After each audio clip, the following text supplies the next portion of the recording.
Today on The Report, we discuss tension at USC over a professor's comments on Hamas. Plus, lottery winnings awarded to the wrong numbers.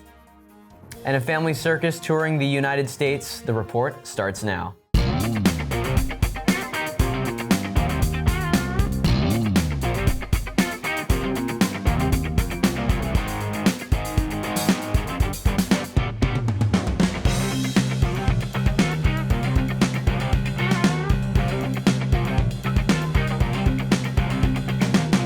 Hello, I'm Lena Naranjo. I'm Noah Sakadas.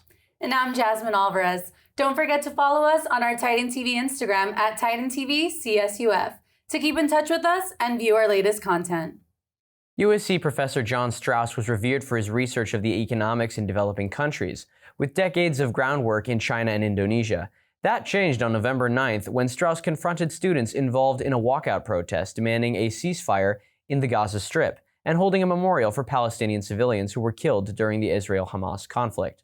The 72-year-old Jewish economics professor told the students that, quote, Hamas are murderers. That's all they are. Everyone should be killed, and I hope they are killed as well. End quote. Recognizing a potential viral moment, the students caught Strauss's remarks on their cell phones, and hours later, Strauss's comments were posted online and shared on numerous social media platforms. Upon his remarks flooding the internet, online captions and comments shaped his calling for, quote, everyone, end quote, to be killed in several, at times deceiving ways. A post on Instagram falsely stated that Strauss said to the students that he hoped they get killed. A day later, Strauss was put on paid administrative leave, banned from campus, and barred from teaching his undergraduates for the remainder of the semester. A petition arose calling for Strauss to be fired for his, quote, racist, xenophobic behavior, end quote, and remarks that, quote, promote and incite violence, end quote, acquired over 6,500 signatures. Meanwhile, a counter-petition containing more than 9,000 names supports Strauss and says USC's treatment of him was, quote, unjust, end quote, and that he's a victim of online disinformation. It insists that the university should reinstate him. LA's executive director of the Council on American Islamic Relations, Hussam Al-Yush, called for USC to investigate Strauss and a need to shield, quote, Muslim, Palestinian, and Arab students who are targeted by hate and bigotry, end quote.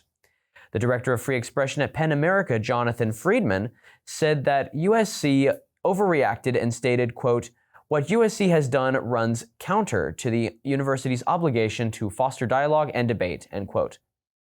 Every year, millions of individuals buy lottery tickets for the chance to win life-changing money. In the state of Iowa, that moment of winning was short-lived for some people.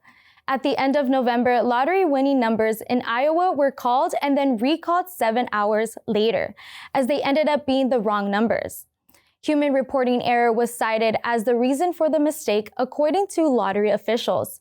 The prize money for the lottery tickets ranged from $4 to $200. While officials did not specify how many people got the wrong number, those who cashed in their tickets early were still able to claim and receive their prize money. Following the announcement of the correct numbers, which were 2, 21, 38, 61, and 66, the Associated Press reported that 3,998 people were able to cash in their lottery tickets to earn prize money, bringing that estimated total to $24,382 claimed as a whole. Iowa lottery officials stated that the error did not affect the drawings that followed. 3 generations of the family Circus Hermanos Caballeros made their year-round tour to showcase talents from around the world. They made stops in cities across the U.S., including Anaheim, Richmond, and Phoenix. One of their talents, Leo Nacarado from Brazil, sat down with one of our producers to share some insight into the circus world. So how does one land a job at the circus? Performers can get their start by going to circus school, where you can learn aerial techniques and the fundamentals of clowning around. Leo comes from a family of circus performers where he learned different talents and how to perform stunts that aren't taught in circus schools, such as the Globe of Death.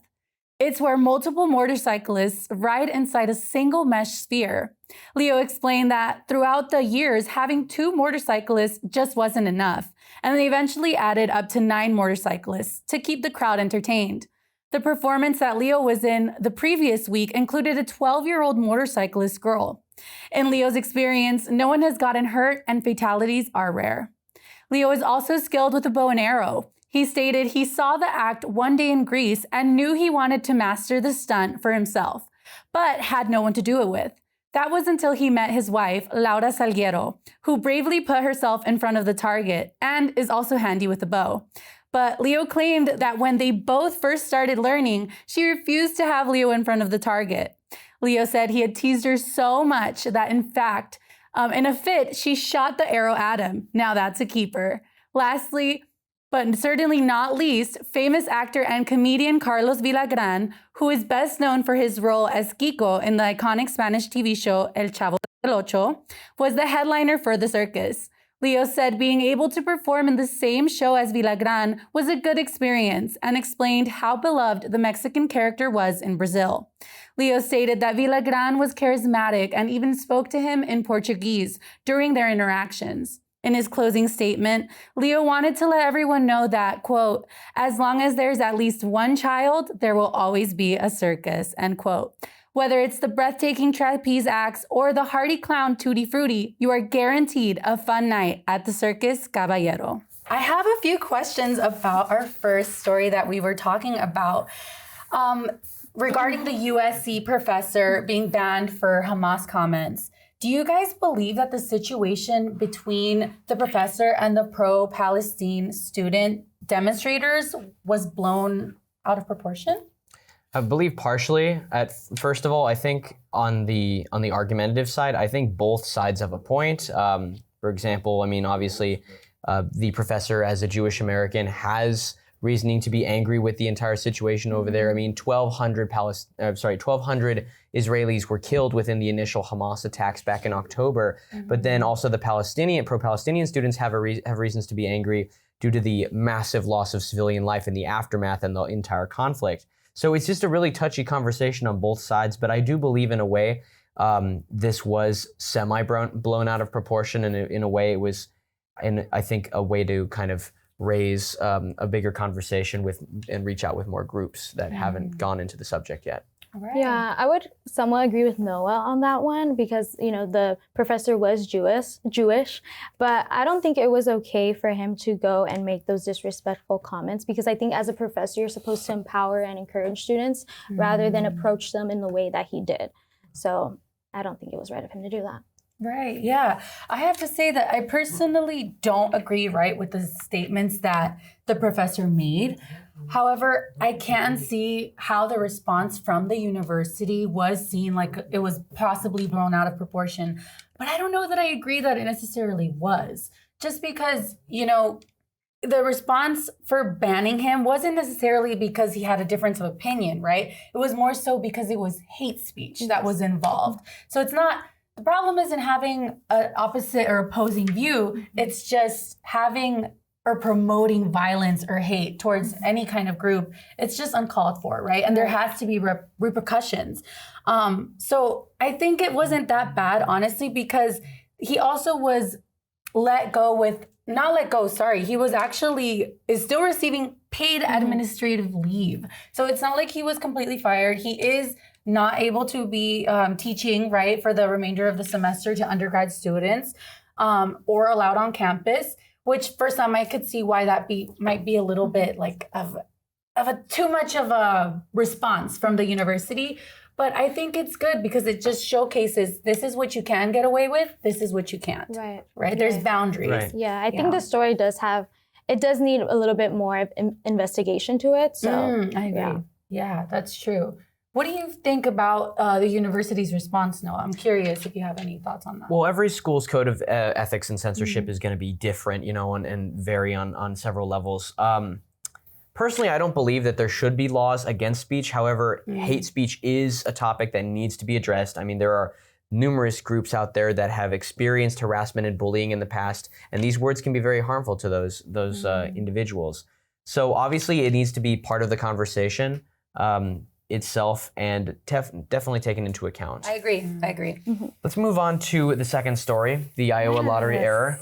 What was your initial reactions to hearing this? I wish it was me. I wish I won that money. No, but it's really cool that happened to those people. I mean, who knows? Maybe they were going through some adversity and maybe they did need some financial support. So I'm really glad that they got that money. I mean, that's really cool. What about you guys? Yeah. I think it's awesome too that they won, obviously, because you never know their circumstance, but I'm just glad someone was able to get blessed in the situation, right? But I think it was so cool from the lottery as well that they honored not only the ones who it was an accident and they were like, hey, we messed up, but here you go. But they also rewarded the actual winners in the end. So it was a win-win for everybody, I feel. In the grand scheme of things, it seemed like a relatively small chunk of change to give out. They were like, okay, we made a mistake. It's not that much. Just give it to them. Here you go. Yeah. Have you guys ever entered the lottery before? Like, has anything happened? Did you guys win anything? I haven't. No? I haven't, Never? no. Me too. I'm kind of like scared of that. It's a bit shady. Yeah. Yeah. I've tried, I think, a couple, maybe twice only in the short time that I've been able to, but it is fun. I actually recently bought one this week, just like one of the scratcher ones. It's not like an actual lottery. Well, did you win? I didn't win anything, but I mean, technically I did win another scratcher. So hey, there you go. Maybe I'll win something on that one. Well, you know what they say? They say like 99% of winners, they quit right before they're about to hit big. So you just got to keep buying them. I got to keep trying. Exactly. Hey, at least now we know if we're the wrong numbers, we get to keep the money. Hopefully we get to keep the money. Hopefully they'll honor it too. But if I go disappearing, that you'll know why. Exactly. Alrighty, now moving on to our last story, the circus. So do you guys think future generations will still be excited by the circuses? Because I know there's hardly any more around here. So what are your guys' thoughts on that? I think they're going to not be a thing in 10 years in the United States. I think they're going to be totally extinct. They've got obviously that bad track record of there's a history of like animal cruelty related to the circus. I mean, we've seen that from many locations. I'm not saying this place specifically, but it's got that reputation that surrounds it. So I believe in a decade, maybe 2 decades, there's going to be no more American circuses. If you want to go see a cool circus, you've got to go overseas. In the third world countries, in Central America, there's still a lot of prominent circuses. I mean, the motorcycle ball that we discussed on the show, which is still a very prominent stunt. I've seen that. You see that a lot online. If you go online, you see this kind of stunts that are frequented with these circuses. Personally, though, I believe it's not going to be a thing in America. You're going to have to go to another country to see it. Yeah. Oh man, Noah, I hope you're wrong. I just don't think they're gonna make it, unfortunately. Doesn't matter what I think if it's cool or not. It's just like it's got that rep, you know? No, that's totally true. I still hope you're wrong though. I hope I'm wrong too. I think personally, I hope that the future generations will still be excited, but it'll definitely have to be up to us to keep that excitement, to share the nostalgia, the memories. If you've personally gone as a child, I definitely see what you're saying though. They have that stigma of cruelty, of having animal circus shows. So I don't know, but I do. When I went onto their website and I personally was looking at the Caballeros circus show, it didn't mention anything about live animal shows or anything like that. So I think they're moving in the right direction, right? So I think it's worth giving them a shot, and I think it's so fun. There's reasons why you always hear in casinos they have circus shows and things like that, because it brings out the wonder and their inner child in all of us. Right. So I think they're great. Hopefully, we can see them still survive throughout future generations. I'm crossing my fingers for it. Here's hoping. I hope I'm wrong and I hope you're right. I'm right with Jasmine on that one, because when I was younger, my parents used to always take me to the circus. That one did get canceled, unfortunately, because of the abuse with the elephants. They were not treated right. But in regards to if it's just like aside from the animals, and it's just humans doing these tricks, it's cool because it's not something you could see if you're just on your phone, right? And you're watching it live, and you have popcorn, you have snacks, so it's so true. Yeah, it's a cool thing. Absolutely. Yeah. I think too. Have any of you guys gone to the circus as well? I know you just mentioned you have. No, we didn't have it. So I'm from Carlsbad. Around the local attractions, we have in San Marcos, we have the San Diego County Fair. That's the closest we got. We did have elephants though. For back in the 2000s, they had elephant rides around the whole place, and the horse races were there. And but no, we didn't really have like a circus exactly. Coming to town. Going back to the elephants, I feel like that's not even the environment they're supposed to be in as well. There's just too many people for them, and like it's not right. It's not right.